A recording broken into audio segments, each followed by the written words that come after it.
I'm going to tell you something that might surprise you. The most important lessons of your life, you probably haven't learned yet. Not because you're not wise, not because you haven't been paying attention, but because some lessons can only be learned by living long enough to understand them. There are things you can't learn from books, can't learn from advice, no matter how well-meaning, can't learn from watching other people go through them. Some lessons only reveal themselves slowly, quietly, over years, over decades. They come to you not in moments of drama, but in ordinary moments, in the space between one breath and the next. These are the silent lessons of aging, the ones nobody tells you about when you're young because they can't. Because even if they tried to explain, you wouldn't quite understand. Not yet. Today, I want to share 5 of these lessons, 5 understandings that come only with time. And here's what I've noticed. The people who learn these lessons early tend to age more gracefully, with more peace, with less regret. So whether you're 60, 70, 80, or beyond, some of these might feel familiar, like recognizing something you felt but never quite named. Let's begin. The first lesson arrives quietly, often when you're not looking for it. It's the lesson of enough. When you're young, there's always more. More to achieve, more to acquire, more to become. The horizon keeps stretching, and you keep reaching. But somewhere along the way, something shifts. You stop reaching quite so hard. Not because you've given up, but because you've discovered something that took decades to learn. You have enough. Let me tell you about James, 73, from Halifax. Retired engineer. Worked his whole life, saved carefully, had a specific number in his head, the amount he needed to feel secure. He reached that number at 62, but kept working, kept saving, because what if it wasn't enough? He retired at 68, and for the first year he kept checking his accounts, kept worrying. Then, one afternoon, sitting in his backyard, nothing special about the day, his wife reading beside him, the neighbor's dog barking, a bee moving among the flowers. James realized something. He had everything he needed right there. The house was paid for. They had food. They had each other. They had this afternoon. I spent 40 years chasing enough, he told me. And I had it all along. I just couldn't see it because I was too busy running. Here's the truth about enough. It's not about having everything you want. It's about recognizing that what you have is sufficient. Your accomplishments, whatever they are, they're enough. Your possessions, whatever you own, they're enough. Your life, exactly as it is, with all its imperfections, it's enough. Enough is not a number, it's a feeling, and it only comes when you stop counting. Dorothy, 71, from Toronto, said something that stayed with me. I used to save my good dishes for special occasions.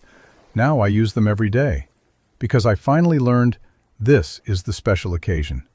This regular Tuesday, this is it. That's the lesson of enough. Understanding that the life you're living right now is not a rehearsal. This is it. This is the life. The younger version of yourself might think this sounds like settling, but it's not. It's the opposite. It's finally being free enough to enjoy what you have instead of always mourning what you don't. This lesson doesn't come from a book or a sermon. It comes from years of chasing, and then one day, quietly, realizing you can stop running. You've arrived. Not at perfection, but at enough. And enough is a beautiful place to be. Stay with me, because the next lesson might be the hardest one to learn, but also the most freeing. The second lesson is harder. It's the lesson of letting go. Not just letting go of things, but letting go of people, of dreams, of the version of yourself you thought you'd become. of control over how things turn out. This lesson comes in stages, over many years. First, you let go of your children, not all at once, gradually. You let go of who you thought they'd be and accept who they are. You let go of the idea that you can protect them from everything. Your instinct is to hold on, to guide, to fix. But the lesson teaches you that you can't, and more than that, you shouldn't. They have their own lives to live. Then you let go of your parents. If they're still living, you let go of needing their approval. You let go of old hurts. You see them as people now, not just as parents. If they've passed, you let go in a different way. You let go of what you wish you'd said, the relationship you wish you'd had. You make peace with what was. Thomas, 69, told me his father died when he was 63. They'd had a difficult relationship, distant, full of unspoken words. For years, Thomas carried regret. Then one day, sitting on a park bench, he thought about his father, really thought about him. Not as the father Thomas needed him to be, but as the man he was. A man who grew up in hard times, who didn't know how to show affection, who did the best he could. I let him go that day, Thomas said, not my love for him, but my anger at who he wasn't. And it was like putting down a heavy bag I'd been carrying for decades. You also let go of dreams, the ones that didn't come true, the life you thought you'd have, the person you thought you'd become. Patricia, 74, from Toronto, always wanted to be a professional dancer. Life happened. She had children, needed money, became a secretary instead. For years, she felt like she'd failed herself. But now, she teaches a free dance class for seniors every Wednesday morning. She watches women in their 60s, 70s, 80s move to music, laughing. "I'm not the dancer I dreamed I'd be," she told me, "but I'm the dancer I am, and that's okay. Better than okay, actually." Letting go is not giving up. It's making peace with what is so you can finally be free. You also learn to let go of control. Control over how your children live. Control over whether people like you. Control over how things turn out. Control over the future. This might be the hardest part, because control feels like safety. But life teaches you that most things are outside your control. So you learn, slowly, to loosen your grip, to hold things lightly, to accept that uncertainty is not an exception to life, but the very nature of it.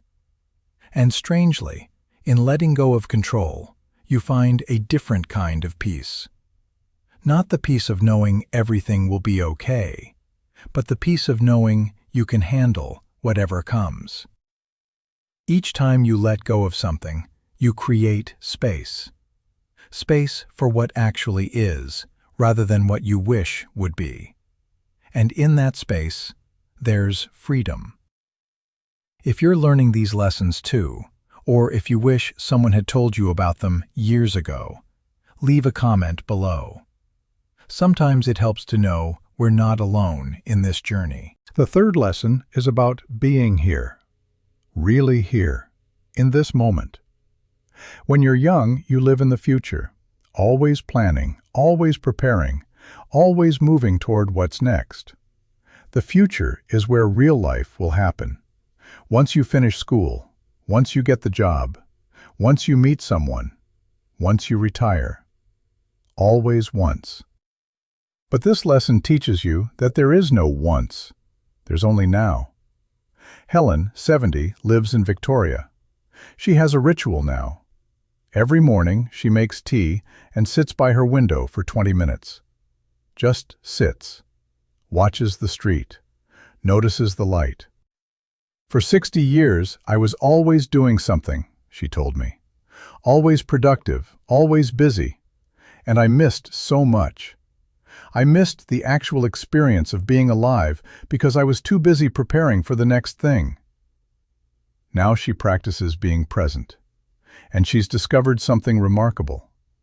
Life is richer when you're actually in it. The tea tastes better when you notice it. The morning light is more beautiful when you see it. Conversations go deeper when you're fully listening. This lesson reveals itself in small ways. You're washing dishes, and instead of rushing through it, annoyed, you notice the warm water on your hands. The simple satisfaction of making something clean. You're talking with your grandchild, and instead of half listening, you're fully there. Watching their face, hearing their words, feeling the preciousness of this moment. The past is a memory. The future is a fantasy. The present is the only place where life actually happens. Robert, 68, told me about the day he really understood this. He was visiting his daughter. His 4-year-old grandson asked him to come outside and look at a snail. Robert almost said no. He was reading an interesting article. But he went, and he sat on the sidewalk with this child, watching a snail move across the pavement.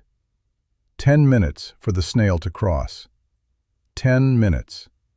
The old Robert would have been impatient, but that day he just watched. Listened to his grandson's commentary about where the snail might be going. Those 10 minutes, Robert said, were more real than most of the weeks I lived when I was younger. I was actually there, not thinking about yesterday or tomorrow, just there. The lesson of presence teaches you that you've been given this moment, not promised the next one, given this one. And what you do with it matters, not in some grand way, but in the simple act of actually living it instead of sleepwalking through it. This lesson also teaches you that presence is a gift you give to others. When you're fully present with someone, they feel it. They feel seen, heard, valued. In a world where everyone is distracted, your full presence becomes rare, precious. At this age, you understand what younger people don't yet know. Time is finite. Days are numbered. This moment will not come again. So you learn to be here for it, to witness it, to let it be enough. Now, the next lesson is the one most people avoid thinking about. But it might be the most important lesson of all. The fourth lesson is the deepest one, the lesson of mortality. Understanding, really understanding, that your time is limited. When you're young, death is abstract, theoretical, something that happens to other people in the distant future. But at this age, death is real, present, personal. You've attended funerals, you've lost people you loved. You've had health scares or watched friends have them. Death is no longer an idea, it's a fact. And strangely, this knowledge changes everything. It makes life more precious, more urgent, more beautiful. Because when you truly understand that your days are numbered, you stop wasting them. You stop spending time with people who deplete you. Stop doing things that don't matter. Stop postponing joy until some imaginary perfect moment. Claire, 75, told me about her awakening. She'd always been healthy. Then she had a heart attack at 71. Survived, recovered fully. But something changed. I realized I'd been living like I had forever, she said. Like there would always be more time, more chances, more tomorrows. After the heart attack, I stopped assuming that. I started treating each day like it might be one of my last. Not in a morbid way, in a grateful way. I call my sister more. I say I love you more. I don't hold grudges. I eat the good chocolate instead of saving it. I wear my nice clothes. Why am I saving them? For what? Death is not the opposite of life. It's the thing that makes life matter. That's what this lesson teaches. It teaches you to live now, not later, now. It also teaches you to make peace with death, not to welcome it, but to accept it as part of the deal. You had a beginning. You'll have an ending. That's how it works. And between those 2 points, you have this life. What you do with it matters. The lesson of mortality also teaches you what matters and what doesn't. The argument about the parking space doesn't matter. The grudge you've been holding doesn't matter. Being right doesn't matter. What matters is love, connection, kindness, beauty, truth. What matters is how you treat people. Whether you listen when someone speaks, whether you show up when you're needed, whether you live with integrity. Not your bank account, not your achievements, not your possessions. Your relationships, your character, the love you gave and received. At this age, you know this, not as a concept, but as a lived truth, and it simplifies everything. When you know what matters, you can let go of what doesn't. This lesson also brings a strange kind of peace. Yes, you'll die. Everyone will. That's not tragic, that's just true. And knowing it, really knowing it, can free you to live more fully in whatever time you have left. Not recklessly, but authentically, courageously, tenderly. The lesson of mortality teaches you that life is a gift, not a given, a gift. And gifts deserve gratitude. Every morning you wake up is a gift. Every conversation, every meal, every sunset, every ordinary moment. Your time is precious, limited, irreplaceable. So you stop wasting it. You start living it. And that changes everything. Now, this final lesson might surprise you, because it's not about others at all. It's about your relationship with yourself. The 5th lesson surprises many people. It's the lesson of solitude. Learning not just to tolerate being alone, but to value it, to need it, to protect it. When you're young, alone often feels like lonely, like something's wrong. You fill your time with people, with noise, with activity, because silence feels empty. But somewhere in your 60s or 70s, this changes. Solitude becomes less like isolation and more like sanctuary. Margaret, 76, widowed, lives alone now. When her husband Henry died, she was terrified of being alone. Absolutely terrified. I'd been someone's wife for 51 years, she told me. I didn't know how to just be me. But slowly, I learned. I learned that I like my own company. That silence isn't empty, it's full. Full of my own thoughts, my own rhythm, my own peace. Now I protect my alone time. I don't say yes to every invitation. I don't apologize for wanting to stay home. I've earned the right to enjoy my own presence. The relationship you have with yourself is the longest relationship you'll ever have. It's worth making it a good one. This lesson teaches you that you are enough company for yourself, that you don't need constant stimulation or validation, that there's richness in quiet, in stillness. You learn what your own thoughts sound like when they're not drowned out by noise. You learn what you actually want. You learn who you are when you're not being daughter, wife, mother, friend. When you're just you. This lesson also teaches you that everyone is ultimately alone. Not in a sad way, just in a factual way. You can be deeply connected to others, and still, there are parts of your experience that are yours alone to carry. No one else can know exactly what it feels like to be in your body, with your history, at your age. Accepting this brings peace. It stops you from expecting others to complete you or fully understand you. You become more self-reliant, not in a hard way, but in a gentle, mature way. You learn to comfort yourself. to encourage yourself, to be your own good companion. Edward, 72, said it well. I used to need people. Now I enjoy them. It's different. Better, actually. There's less pressure, less disappointment, just appreciation. This lesson also teaches you to be selective about your time and energy. Not all relationships are worth maintaining. Some people drain you. You don't owe everyone access to your life. You learn to say no without guilt, to create boundaries, to choose depth over breadth.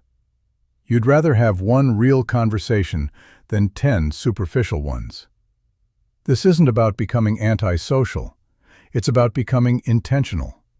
Your time and energy are limited, and you get to choose how to spend them. The lesson of solitude teaches you that alone is not the same as lonely, that you can be lonely in a crowd and peaceful in solitude, and that learning to enjoy your own company is not selfishness, it's wisdom. These are the 5 silent lessons, the ones you can only learn by living, by aging, by paying attention to what life is trying to teach you. The lesson of enough, that you have what you need, that you are what you need. The lesson of letting go, that release brings freedom.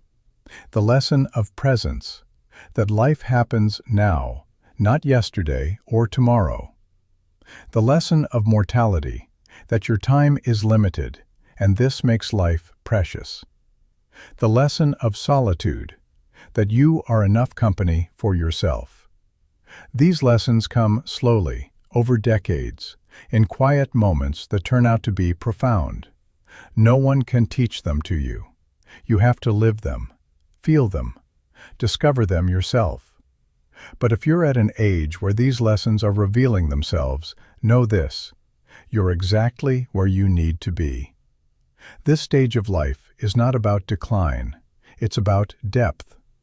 You're learning things that younger people simply cannot know yet, not because they're not smart, but because some wisdom requires time, requires loss and survival, requires mistakes and forgiveness, requires hope and disappointment and hope again.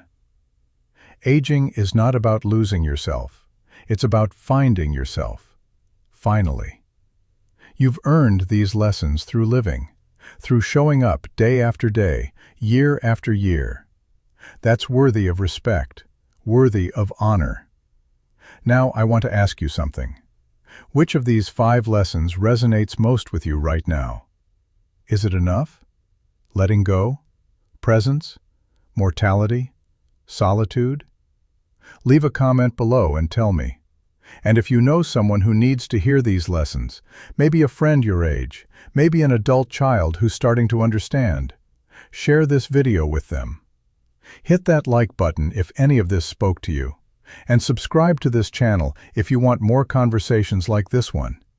Honest, real, about what it means to grow older with intention and grace. Because these lessons, these silent lessons earned through years of living, they're some of the most valuable things a person can possess. They're the fruit of a life lived, the harvest of years, the wisdom that comes only with time. And if you're still learning them, still discovering new depths, still being surprised by what age teaches you, that's beautiful. That means you're still paying attention, still growing, still becoming. Age doesn't stop that. If anything, it deepens it. So honor these lessons. Trust them. Let them guide you. They're taking you deeper into life, into its essence, its truth, its meaning. And that's exactly where you're supposed to be. Thank you for being here, for giving these lessons the attention they deserve. The fact that you're here, reflecting on these things, that says something important about you. It says you're not just surviving, you're learning, growing, deepening. And that's what these years are for. Not just getting through them, but letting them teach you, transform you, show you what you couldn't see before. These silent lessons, they're gifts, gifts that come only with time. Receive them, Honor them. Live them. Remember, you're not getting old, you're getting wise. And that's the most powerful thing you can become. I'll see you in the next video.